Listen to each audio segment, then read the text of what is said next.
this week, we're bringing you the biggest games. And the new Elder Scrolls is the definition of big. Yes! I'm so excited! Skyrim gives players over 16 miles of land to cover. There's danger around every corner.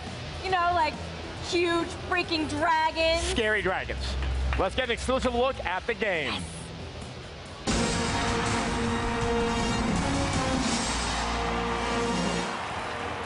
Here to walk us through the next chapter of the Elder Scrolls series is game director at Bethesda, Todd Howard. I don't even actually know where to start because I have so many questions, but it's that big a game. Maybe we should start with just finding out what you brought us today.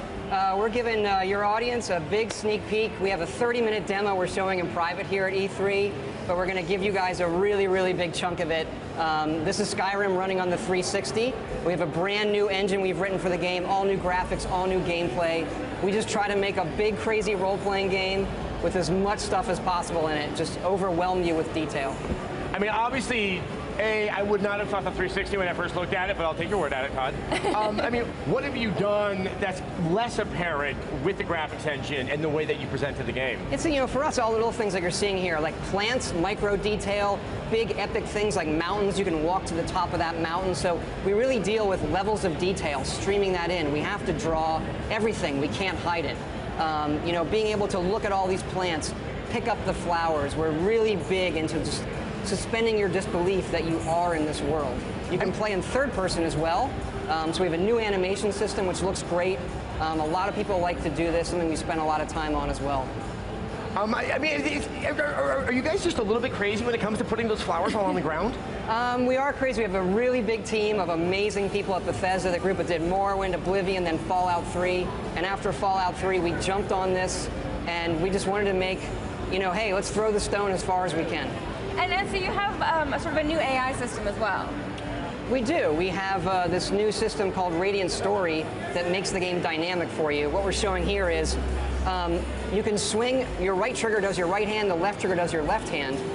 You can hotkey items. So I'm putting a healing spell in my left hand, so you are who you play. You want to play like a battle mage, you just do it. You don't have to pick some character in the beginning. You can put that spell in either hand. So right trigger and then left trigger. What's really cool is if you pull both triggers at the same time, you're going to get a bigger, more powerful version of that spell.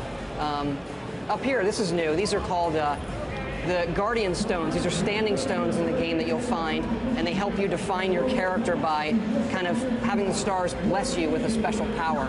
You can only have one of these at a time. So this one right here, the Warrior Stone, is going to make all of your warrior skills increase faster. But so this is not something that you pick in the beginning of the game. This is something that happens along the way. No, you find them as you play. These three are kind of the basic ones. You find them very quickly. All right, looks like we have some combat here. We got some wolves here, and as you do things, you know, using your sword, using your shield, you're just going to get better at those things automatically. Your skills are going to go up, and then every skill you increase is going to make you push more toward leveling. This is cool. First time we're showing it the game's interface. So it has 4 different sections, and you can look at all of the items, and we have thousands of these things. And what's really cool is they're all 3D. You can look at them, zoom them around, see like what kind of culture made these, and our artists just went to town. I mean, literally thousands of objects, right down to these elven helmets, the food you pull off creatures, pork or meat here, there's salmon, and you can cook those things and they become better. Just the level of detail that we go to it astounds even me. I mean, I like the fact that we're teaching kids if you cook your salmon, it will, on the whole, it's taste better for you, yes. And this is the skills menu. So you look to the stars, and it's like you have this custom constellation for how you've been playing the game. And what's really cool is when you level up, you get to pick a perk. So each of these is actually a perk tree as well. And then as you play, it's drawing this constellation for you. So just looking at your perks is a lot of fun. And then the map here, it really shows what the engine can do. We're just pulling the camera back, and there's the world. Wow. Back to sort of the classes that we saw there, you have taken a new approach with the leveling system where you're not kind of setting yourself on your path before you've started playing the game. Right, you just play, and then you get better at certain things. Then when you level up, the perks let you define your character even more. This is one of the first towns you come to, Riverwood, and here you're going to see some of the dialogue here. And it looks like that when you're conversing, if you played Fallout, if you played Elder Scrolls 4, camera zooms in, you're kind of looking at the It's all real townspeople. time. It's kind of just a trim thing for us now, not to take you out of the game. And you'll see people having jobs. You can do all these things as well. So one of the So things, no, I can pick up a job too if I think, hey, blacksmithing looks awesome. I can. you can do it. Smithing is a skill. You can improve your weapons. We have a working economy that you can either do. You can actually sabotage this wood mill if you want. So And so am I going to be able to participate in that economy? slightly. It's kind of, you know, it's a light touch, I would say. Right. We have horses as well. Now, that horse doesn't have any armor right now. It doesn't. Insert all the jokes you want. We'll sell it later for exorbitant sums. Yeah. So horses are a great way to get around the world faster. Yeah. We're riding up into the mountains here, and you're going to see the weather change dynamically. Yeah, no, obviously with all this free roaming, sort of, there's always been that ebb and flow from Morrowind to Oblivion of, you know, do you allow the enemies to sort of level up with you, or can you inadvertently wander to an area where you have very high level enemies? How have you dealt with that? It's something we've done differently each time. This works very much like Fallout 3 in that there are harder areas, there are easier areas. We do randomize it a bit to keep it interesting based on your level. Here you're going to see the biggest mountain in Skyrim, the throat of the world. And at the top of this live the Greybeards. They're masters of the voice, and that's one of the powers you learn. This is one of our dungeons, Bleak Falls Barrow. It's one of our over 150 dungeons in the game. And here, the ancient Nords used to worship dragons, and they're long lost to the Elder Scrolls, but as you guys know, they're back in this game. And these dungeons are hand-drawn? Yep, they're all handcrafted. The whole world is handcrafted. You put 150 handcrafted dungeons in? We spent a long time. Yeah, you're going to see a dragon coming in.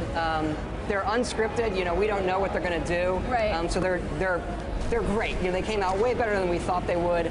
And so, you know, we were very conservative initially in our design, and now we use them everywhere. We just let them free roam and let them cause havoc. Well, I gotta say, looking at that dragon, I don't think it sounds like Sean Connery. People are already shouting Game of the Year.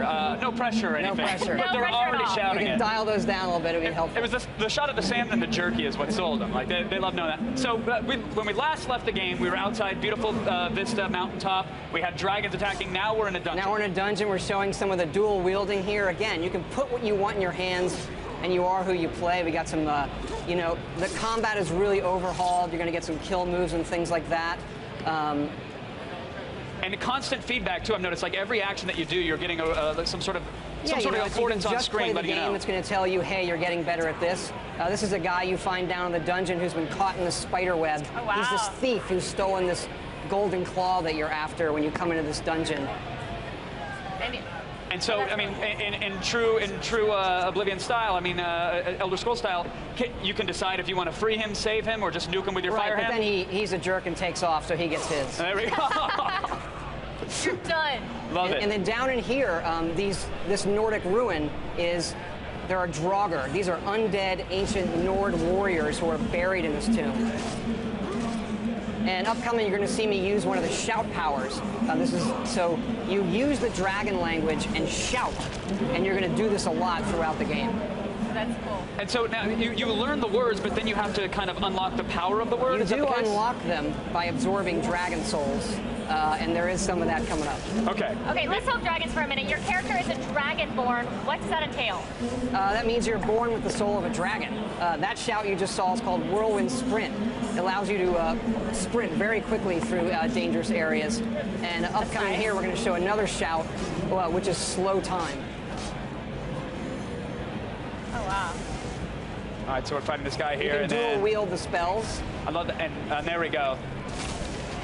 Oh, jeez. Wow. And is that if you That's use the awesome. same spell on each hand, you can use them both at the same Right, time, if you and pull it's both triggers, you're going to power that up. You can put stabs as well. So we have magical stabs. You can have 2 stabs if you want, put it in either hand. And it's really nice to light certain areas. And we do use water to kind of guide you through dungeons at times. And so then that's a navigational cue then, as follow those. we just use it as a visual element sometimes because the dungeons can get complicated. Right. Uh-huh. Little beautiful lighting effects, by the way. Yeah, I mean, this is it's amazing. absolutely a Our gorgeous artists game. really have done And a how tremendous incredible job. How quickly can you assign? I mean, we saw a menu pop up earlier, but say if I want to change on the fly, okay, I don't want the axe anymore. I want to switch it to another weapon. You favorite things, just like you would a web page. You can bookmark items, and then you can use your D-pad to access those quickly. And what you're seeing here is one of our word walls. This is where you learn the dragon language. So you'll kind of take the knowledge from it, and then learn this word, and then when you kill dragons, you decide which words you want to unlock, and then use those as shouts. And each shout has 3 levels. And it's the longer you hold the button, the more words you say. Oh, wow. Here's a dragon priest. They're kind of a high-level boss. And will killing him, will we be able to take his soul then and unlock that shout? Or? He's not a dragon, so I don't absorb his soul. Okay. But this is, you know, he's a high-level boss. You're going to get better treasure by defeating him. This is incredible. I'm in awe watching these battles already. So good. So there's no mini mart that we can hop to and just purchase dragon souls in bulk. We can't get a satchel dragon souls. This spell here is called clairvoyance. So if you get that, it'll actually draw a path to your current objective, because our dungeons can get complicated sometimes. So it's a nice way of guiding the player. And with those shouts, you said that there's 3 levels. Does that mean we have to use like 3 souls to unlock those levels, or we just hold it and then it powers up those levels? You'd have to have collected 3 souls to get all 3 levels. Is that why this game has over 3 trillion hours of gameplay? Is that? We don't know. We have lots of people, hours? good tools. We spend a lot of time, and the games they end up big. We want to cram it with stuff. Like, here's the tundra. This is this big, wide-open grassland in the middle of Skyrim. And not all the creatures are going to attack you on sight. So you have these mammoths who wander the tundra with giants. You see one of our big cities in the distance, Whiterun. Gorgeous. And you can kind of, you know, walk amongst them if you want, unless you know, cause trouble. Now, are these guys on a pre-programmed path, or are they random as well? Are they just roaming the side? Some of them are random. Okay. You know, some of them will set in areas and say, okay, you kind of wander this, and we'll tell them to go hunt or things like that, and they just, you know, they do their thing. Now they're walking right next to you, but then if you turn on them, will they try to attack you? Yeah, I kind of was messing around, so I fight them, and then they're going to fight back. You're going to see me use another shout, which is fire breath. So the fire the dragons breathe, you can learn that as well. Really? Now, there is one of those dragons that we're talking about. Yeah, he's back. He just had a field day. There was some ragdoll physics there. Yeah, what just happened? Did he pick him up? They can randomly pick up guys. We just give them a lot of behaviors, and then they do their thing. They can pick up guys, do bombing runs. So that's all real time. That's all procedural. This dragon is acting according to. Correct. So what are some of those attributes? Do you tell them how hungry they are for villagers, or how much fire they need to breathe per day? Or? We give them the same stats a lot of our creatures have, and then we just give them behaviors, and the AI works. They'll decide in the situation, what is the landscape? Can I fly around more? Do I need to land? Do I need to stomp around? Should I pick this thing up? And here we're going to absorb the soul of the dragon. All right, so we just defeated the dragon.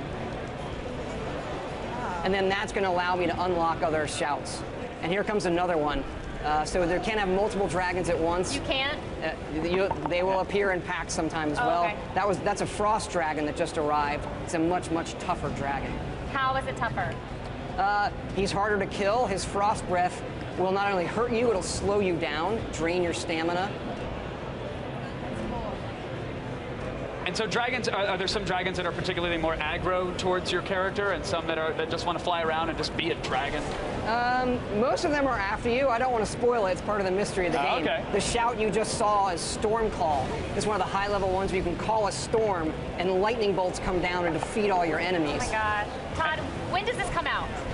It comes out November 11th, 11/11/11. Love it. I love it. Nice. And it's so gorgeous. You guys like what you saw? I'm assuming that's a resounding yes. I know that was part of a behind closed doors demo, and so again, we can't thank you enough for bringing it on. That Thanks means for the world having me. to It's us. great. We're really excited. Thanks, X-Play. That looks so good. Yes. That is Skyrim, folks. Todd Howard.